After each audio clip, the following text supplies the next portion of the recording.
Well, hello, everybody. Welcome to BTBY TV. We are doing an episode today with Pooja Argawal, and she is going to talk to you about the brain. And I'm so excited because, in life, our brain gets there before we do. If you've already thought about something, your brain thought about it before your body physically gets there. So it's already in motion. It's already getting there. And you can thank Terrence Leffridge for that. I got that one from him. But Pooja, welcome to Becoming the Best You. Thank you so much for having me. I'm really, really excited to be here. So tell us what you do for a living. So I am a neurologist or I'm a physician. So I've been practicing for 14 years in addition to being a neuroscientist, but I'm also an executive coach. So Oh. I help female professionals working in corporate America who have burnout to decrease stress and anxiety, to stop people pleasing and to let go of perfectionism, to enjoy their job and to live a more fulfilled life. And I do it through a neuroscience-based approach because that's my background. Because really our brains are such powerful tools, and we can really manipulate our brains to really help us. Naturally, our brains are very negative, so we tend to think the worst or think negatively, like I can't do this or I can't do that. That's just the way we've kind of been built from a long time. But really, you can manipulate your brain through something called neuroplasticity. It's where you can, over time, change your thinking and your habits to serve you. So let's say if you want to take on a new challenge, something new that you think you can't do, or you just don't have the capability, if you were to start thinking, well, I can do that, that's easy, and you were to keep on thinking that thought daily, then over time, you're actually changing the pathways in your brain, those neural pathways, to then make that belief something that you actually believe, and it's more subconscious. And so that's really just changing those neural pathways in the brain over time with the power of habit and thinking positively or changing those thoughts. So that's really a way that you can then manipulate your brain, and then you can then work harder towards that goal and really most likely achieve it. Isn't that amazing? I mean, it's a muscle, just, or I guess it's an organ technically, but it just like any other part of the body, if you use it in the right way, that memory starts to react the way that you want it to instead of reverting back to our old ways. Just like, how does the brain work? Let's say if you want to lose weight, how would you train the brain on that food? Okay, so I think a lot of people, there's a misnomer that it's always like exercise or something else. It comes back to mindset, your thoughts, your feelings, and your behavior. Okay, so really, we have 60 to 80,000 thoughts a day in our head. As you mentioned about your thoughts, they're there, or they're just going in the background.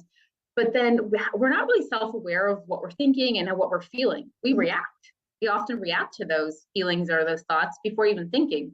Well, this is what I'm thinking. So really what it comes back to, if you want to lose weight, you can, and again, it takes time, there are going to be failures with this, but really changing your thoughts instead of thinking, I can't lose weight or it's too hard. Again, it's the same thing. Thinking I can't do it. It's easy. It takes time. It takes progress. And again, like I said, it's not always going to be something that happens overnight. I mean, that's any weight Right. loss. I treat people with seizures, multiple sclerosis, Parkinson's, Alzheimer's. I actually do research in the brain, Alzheimer's research.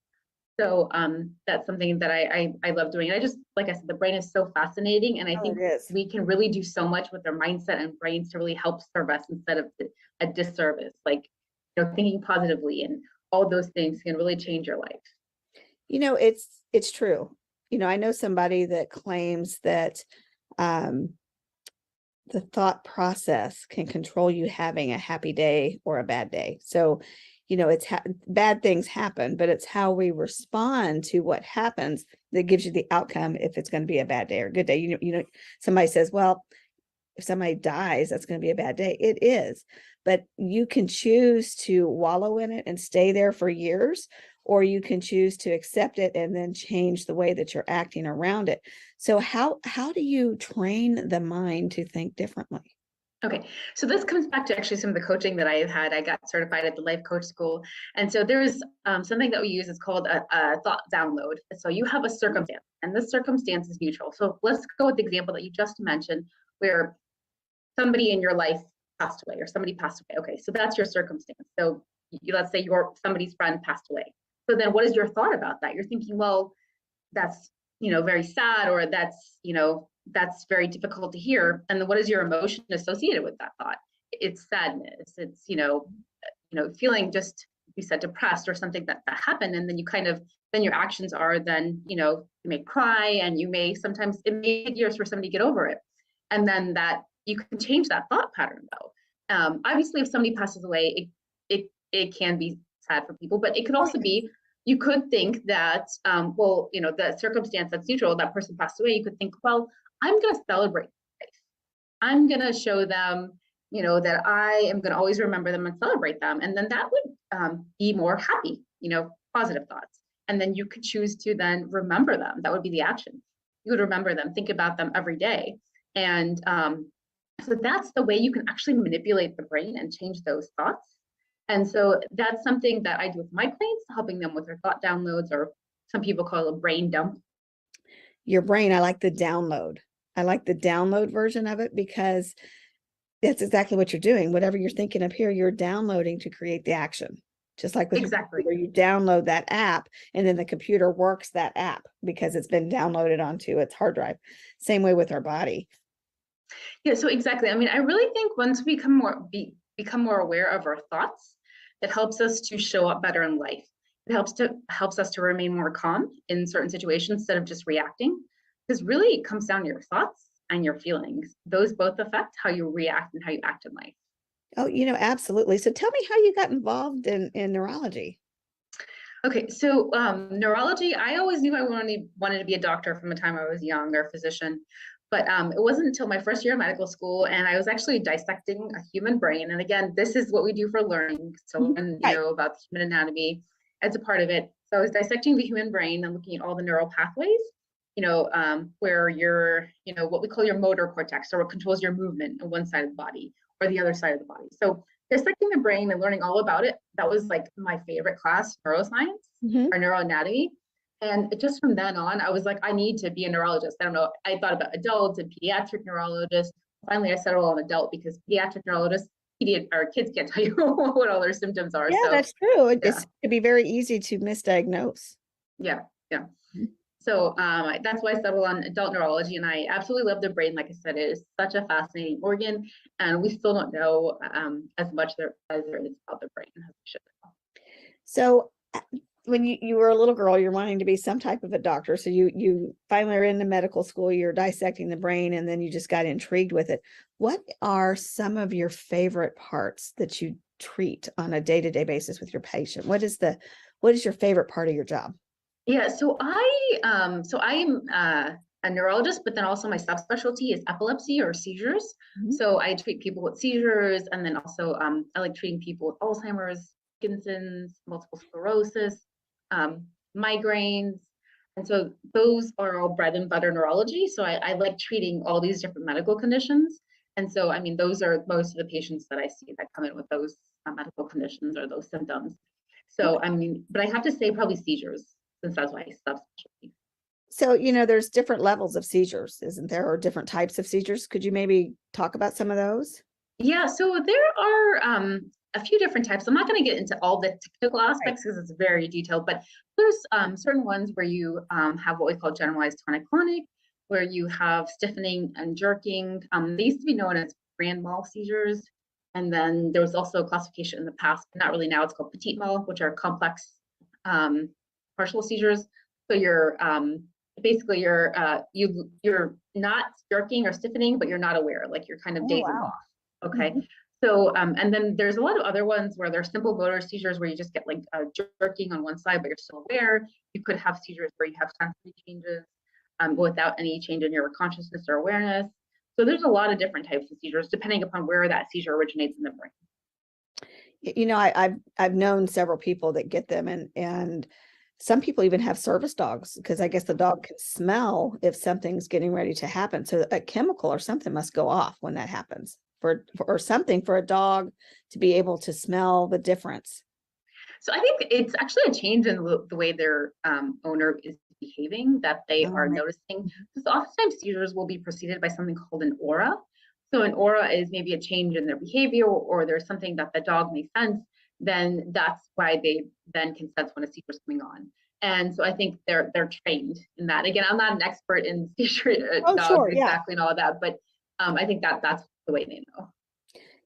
I just find the brain, I don't know that we will ever know 100% of what the brain is capable of. Yeah, because I agree. there's so much I think that's hidden, and there's so much things that still need to be researched, and not even the research. Yeah, all about the research. But when I say that, I mean, there might be things that somebody starts researching, let's say in their 30s, and then they retire, and let's say they're 65, 70 years old, but their research isn't completed. And then that doctor dies, and the next person has to come along with that research to either start over or pick up where that one person left off. But things haven't yet happened. So to try to put all of that in the brain, we can study the kidney, we can study a muscle, we can study the eye, and pretty much learn everything there is to know about it. But the brain works completely differently. Yeah, so there used to be this misnomer in the past where we only use 10% of our brain, which is not true at all. We actually use more than 90% of our brain. We use most of our brain. And see, now But that makes sense. yeah. But the thing is, we don't know exactly everything fully about the brain, and that's where research comes in, which is what I do partially with Alzheimer's, like research with that. And so just getting to know more about the brain, and again, it's going to take a long time to fully be aware more exactly what the brain does, all the different parts. But like you said, we may not fully know. And I guess maybe we're not meant to know. I don't know. But I find it interesting, human behavior, just in general, the way people respond, the way that they react, the way that their thought process. Just go back to a college student. My son, in high school, he got straight A's and he never had to study. So I said, you're going to go to college and you're going to flunk out because you don't have any study skills. You don't know how to sit down and actually study. He still made straight A's in college. But my daughter, on the other hand, made great grades in school, in high school, and then gets to college and they weren't the best grades. So it was completely opposite. Two kids from the same parents. One did exceptionally well, one struggled. And you just don't know. Some people are good test takers, some people are good communicators. So talk to me about how somebody can train their brain to communicate better, like to be better at their job, or is there memory things that you can do to spruce up, as you age, sometimes our memory starts to go. Yeah, so actually, just being engaged more. So let's say if people want to get better grades or they want to work harder, it's practice. It's putting that effort and that time in. Because something isn't going to just come to you. Some people may naturally, but most people that's not the case. Where you need to put in the effort, put in the time to really learn what it is. And let's say like if it's something like your memory is going as you age, then just keeping your brain engaged, keeping it active. And not only like reading is excellent for your brain. It helps you to think, stay on top of it, and not just once in a while. I mean, reading weekly, reading books, It's kind of an reading exercise for it, isn't it? yeah, Mm-hmm. yeah, reading things you enjoy, and also things to learn new things that you don't know. Both of those are great for your brain, and always trying new things. One thing that I really stress, especially I have two kids, they're 8 and 6, is something called a growth mindset that came up by Carol Dweck. She's a psychologist. And it's really about the way you think about things. So there's a fixed mindset where you think, I can't do that, or that's too hard. And you think that you're just born with all your capabilities. Or there's the growth mindset, which is really where people are successful or they grow more, where I can do this. This may take some time and I'll learn it. And they're ready to take on new challenges. And that growth mindset is really where most of the people who are successful in life have that growth mindset. They're really willing to try new things. They're willing to fail and be okay with it and learn from it. And there is some truth to that. They are willing to fail. That is so true. The other thing you mentioned coaching. So talk to me about this ladies group thing that you do that you must do that on the side after hours. I do. So it's my little side hustle, I guess, if you want to call it. But really, I have a passion for coaching. So I myself, when I was a practicing physician about 6 years ago, experienced burnout. And I was working 60 plus hours, not sleeping. I was trying to people please. I was a perfectionist and I was always saying yes to everybody. So I was like overwhelmed, and I had 2 little kids, and really I was giving everything at work and not much at home. And so through coaching, it really helped me to change my own mindset. And, it's very fascinating as a neurologist to learn and to actually yourself see that change in the way you think about things and to implement it. And so last year during the pandemic, I saw that there was such a high amount of female professionals experiencing burnout because there were a lot of blurs of boundaries of work and home and people working remotely. And then, so I specifically like to focus on people working, or female professionals working in corporate America, because when you're working in corporate America, there's a lot of senior level staff there's a lot of pressure put on you, especially as females. You know, we're kind of in this man's world, and there's like this hustle. You have to work even harder, and there's a lot of sexism. But really, really helping them to let go of that perfectionism, to let go of that anxiety and overwhelm, and that people pleasing, because that really, it doesn't serve you. So actually, research has shown that people who say no or set boundaries are more respected by others, and also tend to respect themselves more. That's true. Mhm. And look at your own self. But let's just say you're going out to dinner with somebody and you're going to get whatever you like because you don't want anybody to think, oh, you have to diet. But then you watch this other person order a very strategic meal that is going to help them get the goals that they want with their weight. I tend to admire them for doing that, but yet I have a problem doing that myself, and that's exactly what becoming the best you is about. What you just said, that mindset, you were burnt out. You don't know how to say no. So you're stuck in a life that you think everybody else wants you to live. And that's exactly why we do what we do. Yeah, and that feeling of, well, they'll like me more if I do this.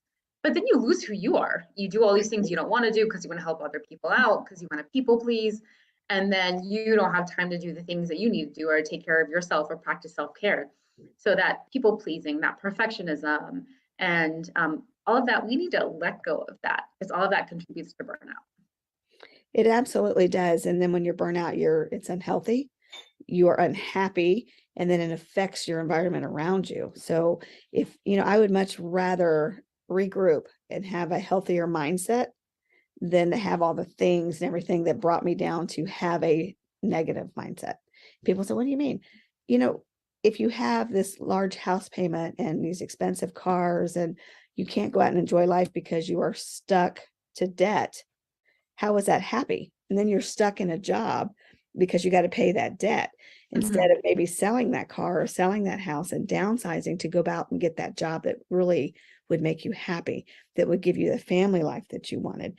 But people are stuck in a mindset that they can't do that because they think this is what society wants from them. Yeah, that's actually another thing I stress with my clients: letting go of expectations. Not only society's expectations of you, but your own expectations. Thinking Yes. that everybody's going to want you to be this way, a certain way. And then you put those on expectations on yourselves, but it doesn't serve you. Is No, it that really doesn't. what you want? In fact, it can probably cripple you, mentally Mhm. cripple you, Yeah. where you could shut down or you get depressed and people are going, man, they got this best life. Why are they depressed? Well, I can tell you exactly why they're depressed, because at the end of the month, they got $10 left and they can't even go to the movies. Yeah, actually, so I just published with another writer a piece in Forbes about letting go of Mhm. expectations, because people who let go of expectations are more successful.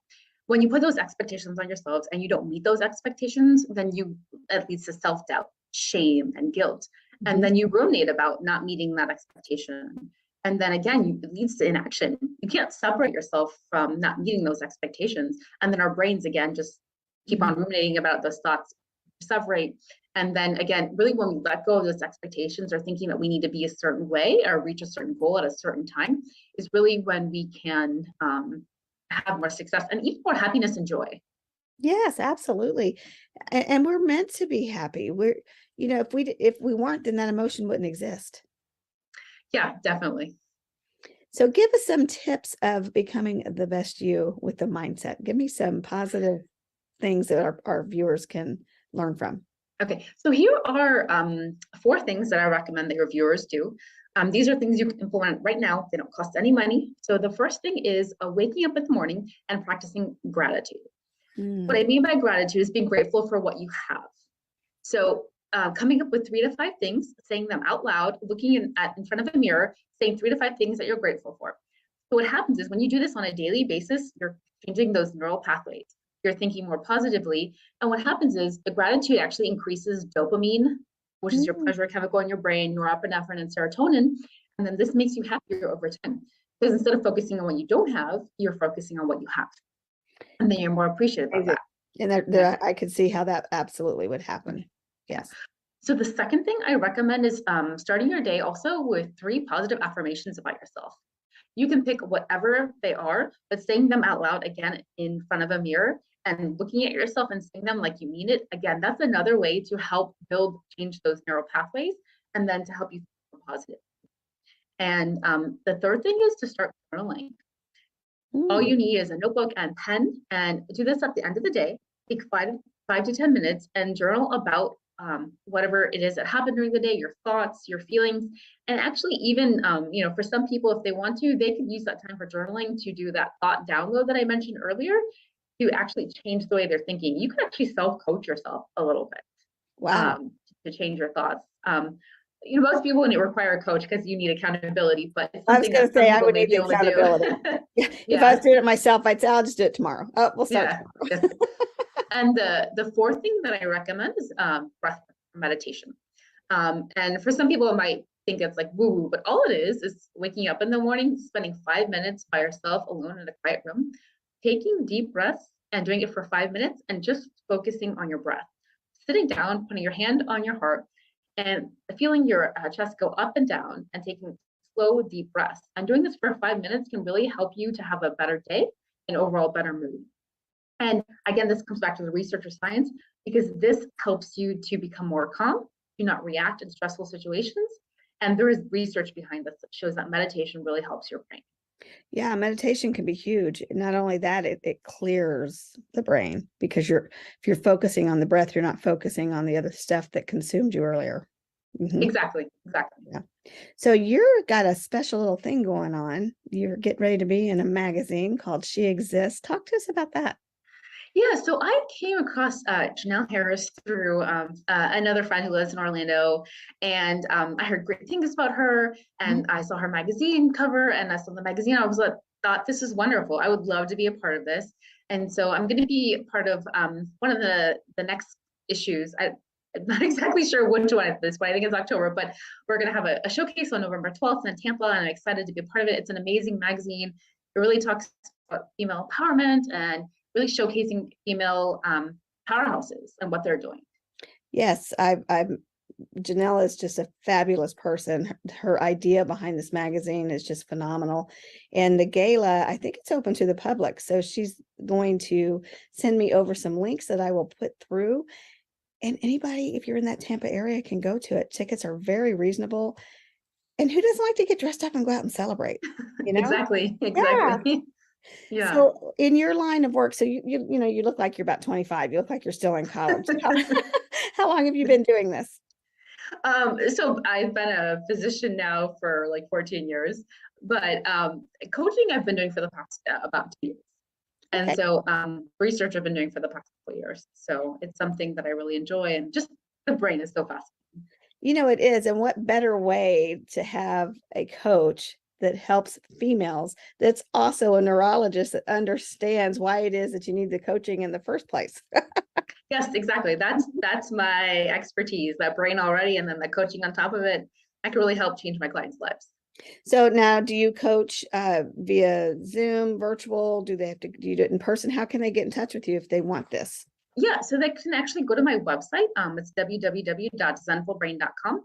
They can schedule a free strategy session with me. Again, help you overcome that people pleasing, that anxiety, that perfectionism, to decrease stress, you have more self-respect for yourself, and to live a more empowered life. And then also they can email me. It's questions with an S at zenfulbrain.com. It's zenfulbrain.com. And I do my sessions over the internet Zoom. So I can work with anybody across the Anywhere. country, or I even work with people outside of the Oh, absolutely. Just the time change might country. be tricky on Yeah. that. But yeah, well, that's just the way the world is. We usually try to do our TV interviews in person, but who can travel like that 24/7 to go Yeah. do interviews in person? So we do a lot of stuff via Zoom. And I think if COVID taught us anything, it's that it's okay to work from home. It's okay for moms to work with kids. We tend to want to shush them. We tell people, don't apologize for your children. If you're working from home and it's loud, I might say, hey, my grandbabies are here. It might get a little loud, but I'm not going to apologize for that. That's why we have kids.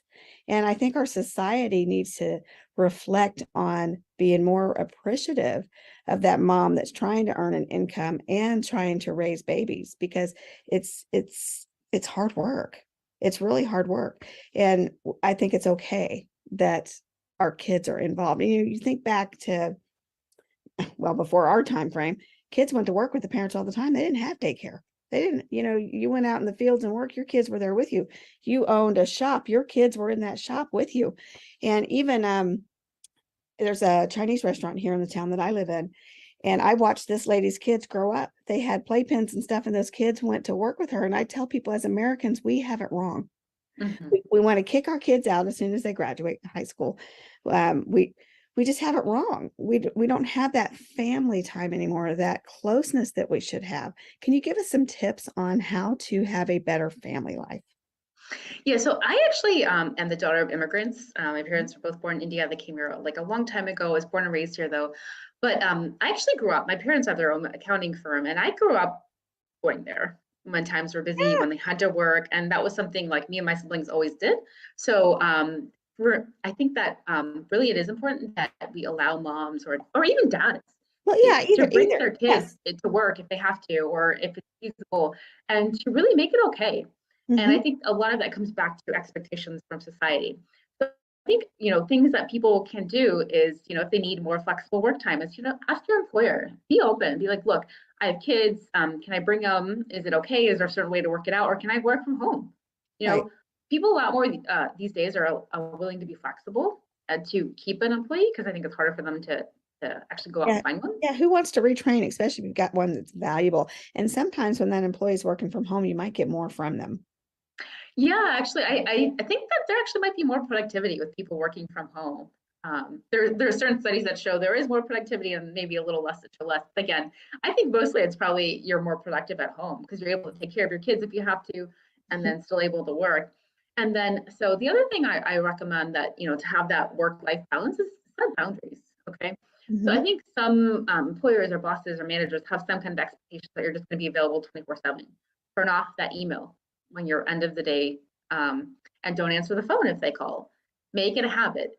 Keep on repeating that habit, and eventually you'll be like, you won't answer that phone call. And if your boss asks you to work after hours, be like, unfortunately, I can't. It's family time. So Right. really putting those boundaries into place and saying no is really what's going to make you effective. That makes perfect sense. It really does. We tend to not know how to say no because we're afraid we're going to get fired, that they're not going to like us. What's going to happen if I say no? And the reality is saying no sometimes is good.